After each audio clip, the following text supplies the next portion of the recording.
জাতীয়ভাবে ঐক্যবদ্ধ হয়েছে জুলাই সনদ বাস্তবায়ন সহ পিয়ার পদ্ধতিতে নির্বাচন, ফ্যাসিস্ট সরকারের সকল জুলুম, নির্যাতন, গণহত্যা ও দুর্নীতির বিচার দৃশ্যমান করা এবং আগামী দিনে বাংলাদেশের মানুষের অধিকারকে নিশ্চিত করার জন্য আমরা বারবার বলছি, জুলাই জাতীয় সনদের ভিত্তিতে আগামী ফেব্রুয়ারিতে নির্বাচনের কোনো বিকল্প নেই এবং পিয়ার পদ্ধতিতে নির্বাচনের মাধ্যমে বাংলাদেশে যাতে হাসিনার মতো আর কোনো ফ্যাসিস্ট ফিরে না আসে সেজন্য পুরো জাতি ঐক্যবদ্ধ হয়েছে এবং আমরা বলেছি ফ্যাসিস্ট সরকারের সকল জুলুম, নির্যাতন, গণহত্যা ও দুর্নীতির বিচার দৃশ্যমান হতে হবে।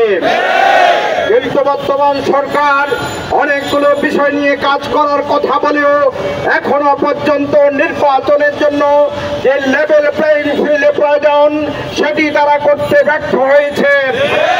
শেখ হাসিনা সহ তার দোষরদের বিচারের কথা বললেও আদৌ দৃশ্যমান বিচার আমরা দেখতে পাইনি। সুতরাং আগামী দিনে জনগণের মৌলিক দাবিগুলো বাস্তবায়নের লক্ষ্যে বাংলাদেশ জামাত ইসলামী সারা দেশে ঐক্যবদ্ধ হয়েছে এবং ঐক্যবদ্ধ হয়ে জনগণের দাবি আদায় ব্যতীত আমরা ঘরে ফিরে যাব না। কেউ কেউ বলছে জনগণ নাকি পিয়ার বুঝে না, আমি বলবো পিয়ার না বুঝলেও জনগণ এটা বুঝে। হাসিনার মতো কোন যাতে বাংলাদেশে আর নতুন করে না,